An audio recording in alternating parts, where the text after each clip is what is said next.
Well, Jonathan Tucker, before I get started here talking to you, let me tell anybody watching, if you haven't seen the season of Justified, or at least the last few episodes, you might want to tune away because we're going to talk about those things. So I guess in the words of what we typically say online, spoiler alert, don't watch this quite yet if you haven't watched the episodes. And Jonathan, I've got to say, after watching last night, it's good to see you alive and well today. Yeah, it was quite a finale. Lots of animals went down, lots of big guys got, and it was fun to watch it from my couch here in LA.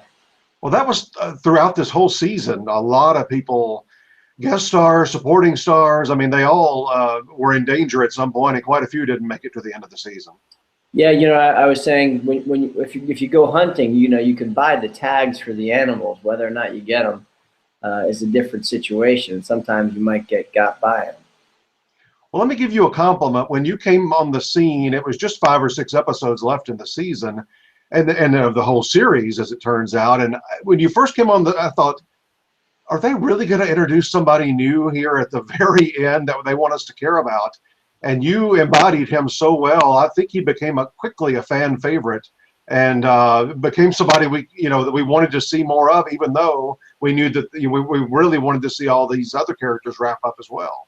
So that's nice of you to say. I was a fan of the show before I got the call to come be on it, which is a total trip and thrill. And you don't want to. It's a show that's based on extraordinary craftsmanship of story and of cast. So you want to come in there and do something great and take big risks. And you also don't want to screw up anything. So it's kind of a mixture of both. I'm glad it worked out on this one. Well, since you were already a fan, you knew. I mean, I think the biggest thing about this show, even beyond plotting and even beyond, storylines, was always the dialogue. The dialogue on this show was killer all throughout the 6 seasons. Was that a reason why you wanted to do this part?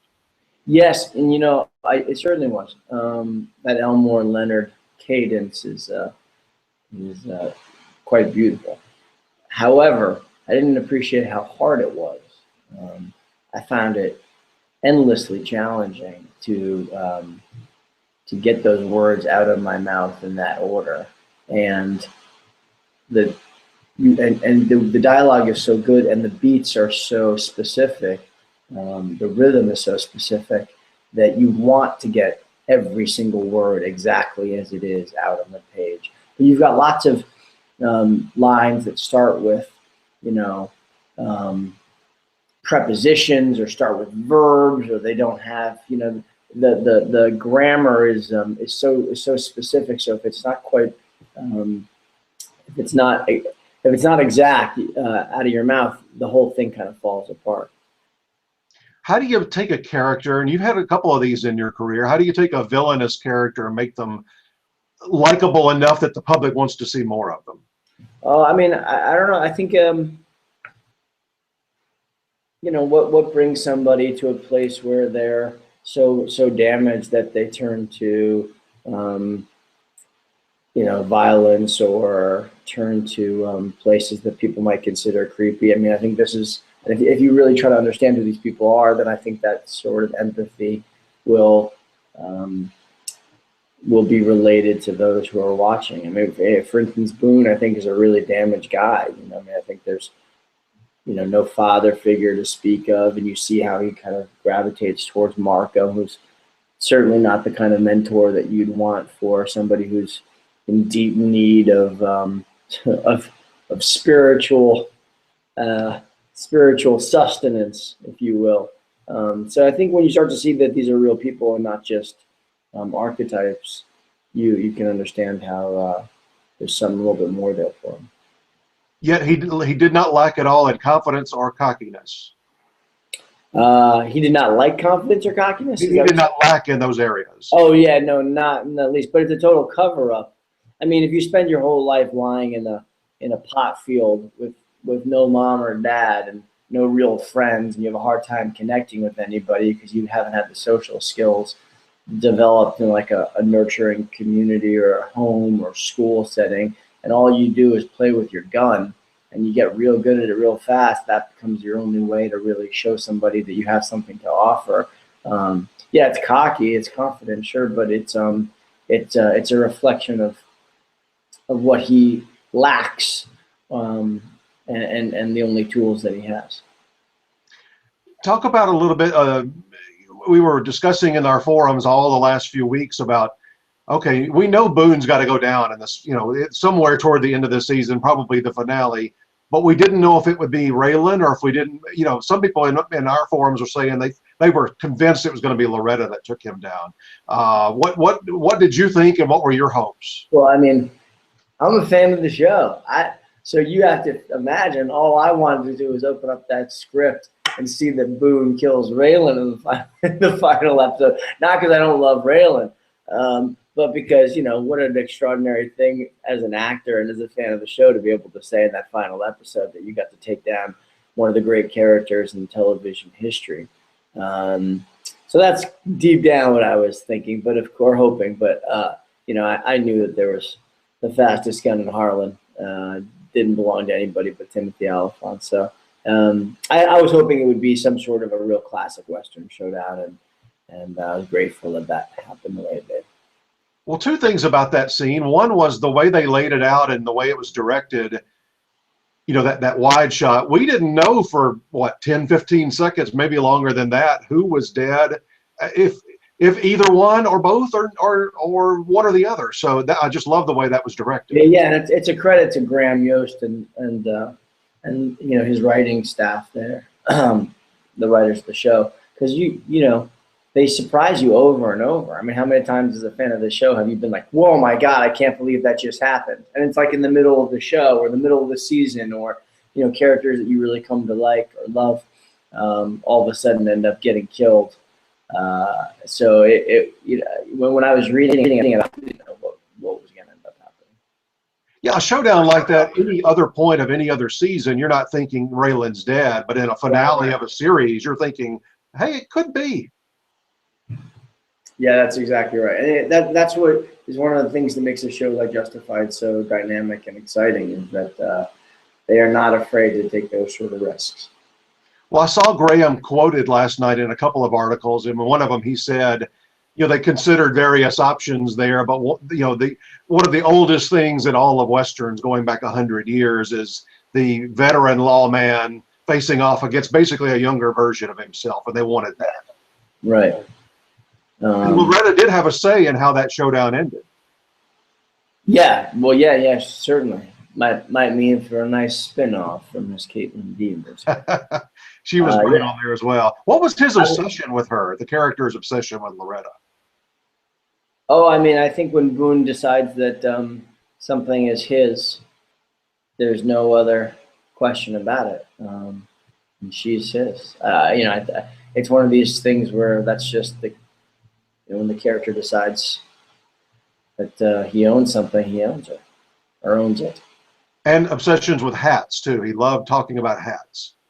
Yeah, I love that's such like this Elmore Leonard sort of and Western sort of stuff, but which I really, really dug. And the writers do such a wonderful job of tying all these things together.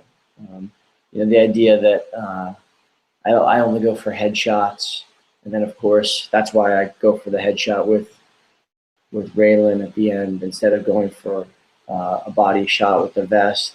And of course that's why I get just the tip of the hat like that. And my obsession with his hat, this idea that you're everything I hope, right down to the hat.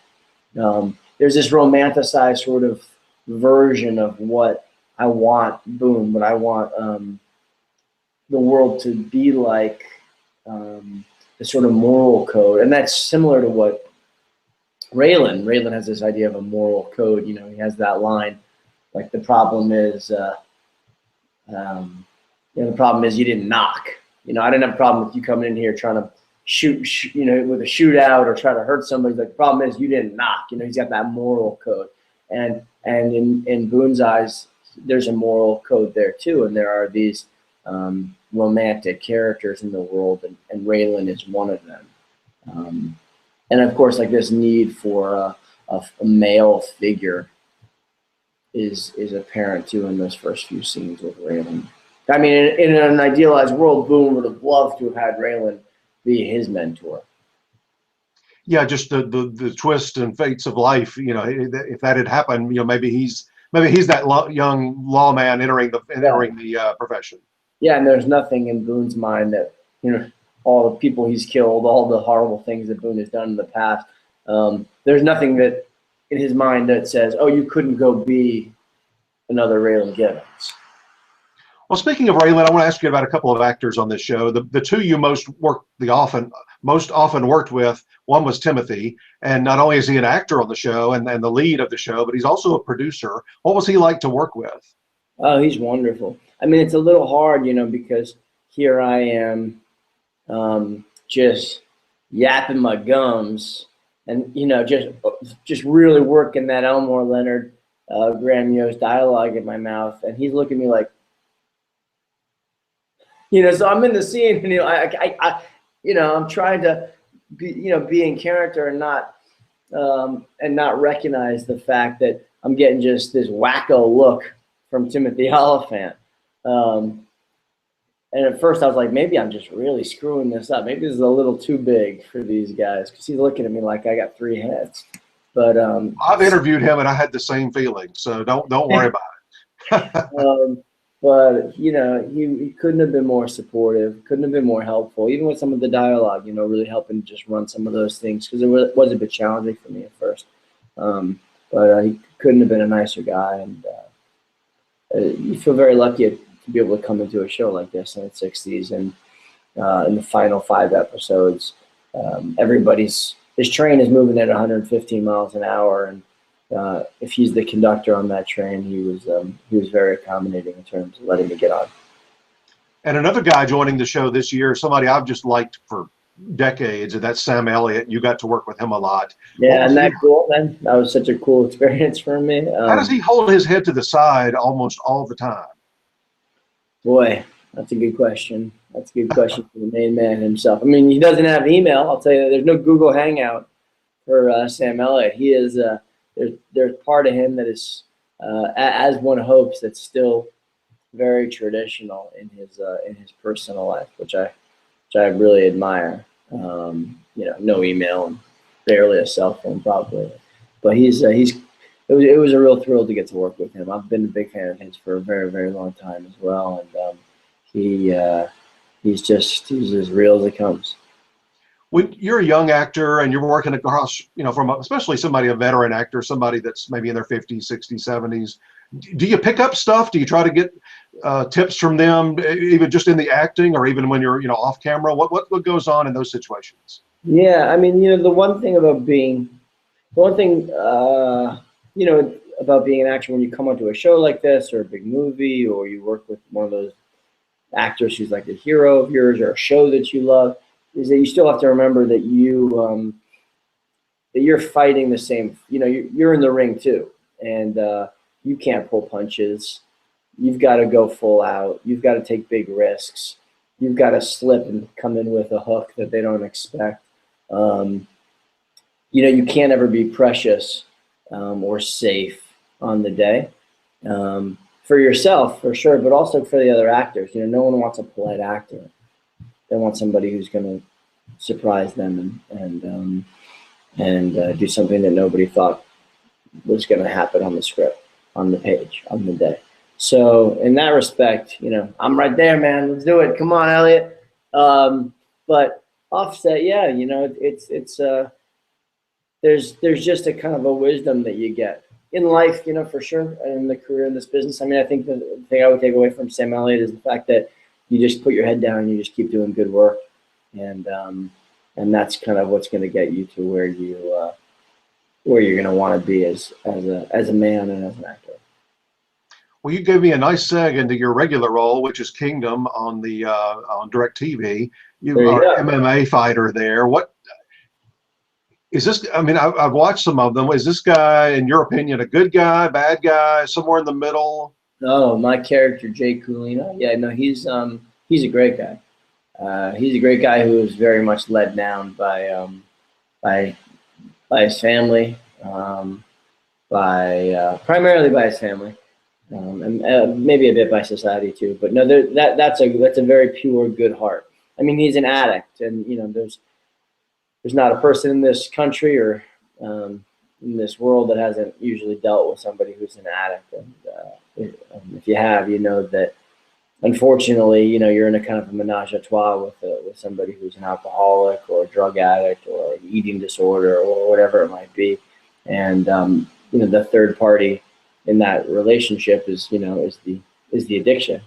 And usually an addict will protect that addiction over anything else. So it doesn't come out of any problems that Jay has don't come out of anger or don't come out of a place of bad, a mean place. They come out of a place of protecting those he loves and the addiction that he needs to protect.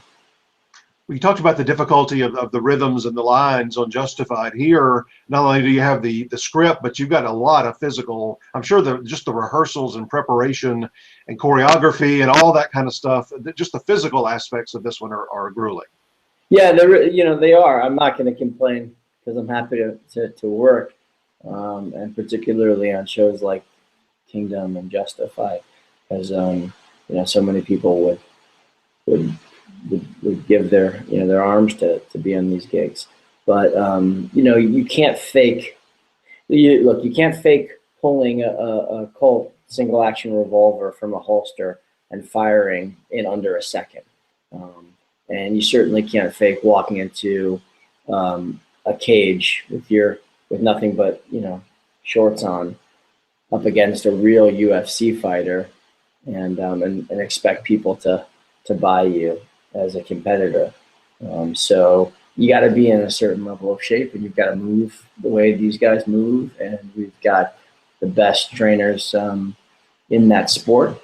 Joe Daddy Stevenson is an animal, and is kind of our on-set day-to-day guy. Greg Jackson, who coaches John Jones and Cowboy Cerrone and Cub Swanson, who's fighting actually this weekend. He's one of the best trainers in the world. Is our guy. So, and then everybody who's not an actor, those are all fighters. Some of them are up and coming. Some of them are veterans.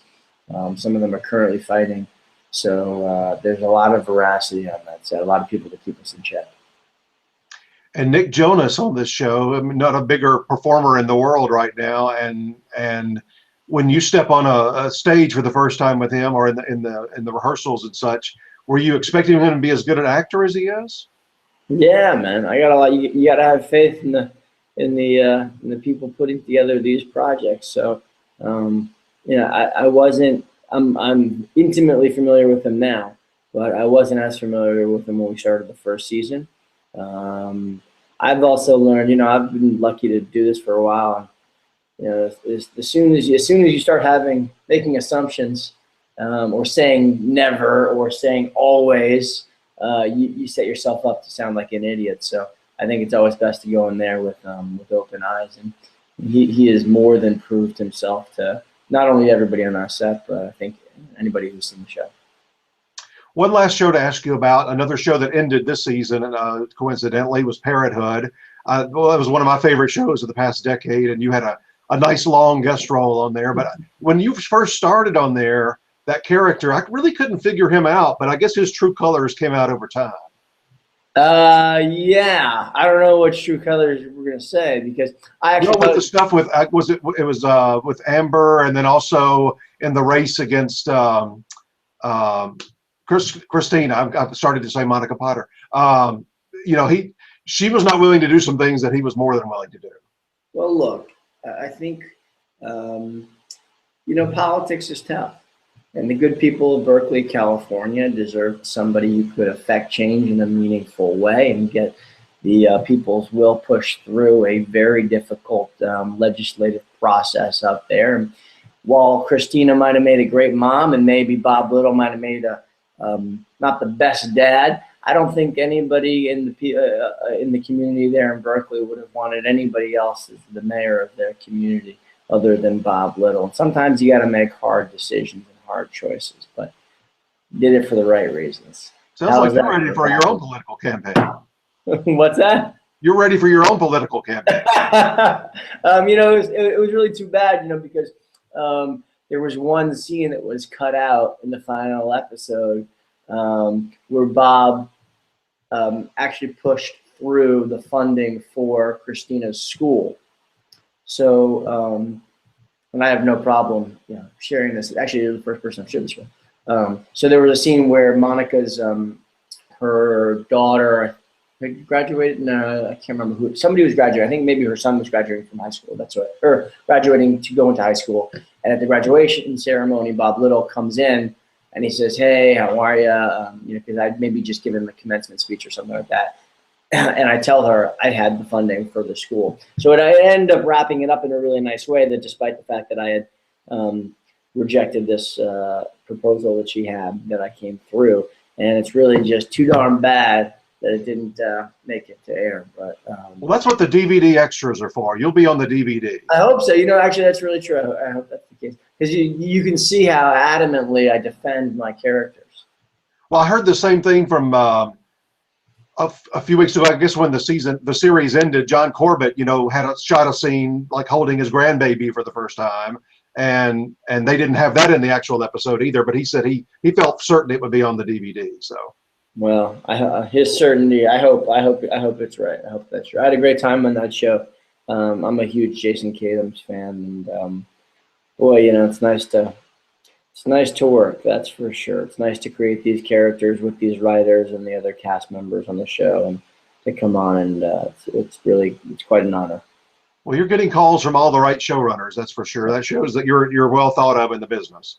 It's ups and downs, ups and downs. Well, listen, Justified has done well with guest acting Emmy wins. Maybe you'll be up on that stage here in September. Well, I'll thank the good people of Mississippi on your behalf. Good deal. Thanks, Jonathan. Have a great summer. Thank you so much. This was really fun. I really appreciate it.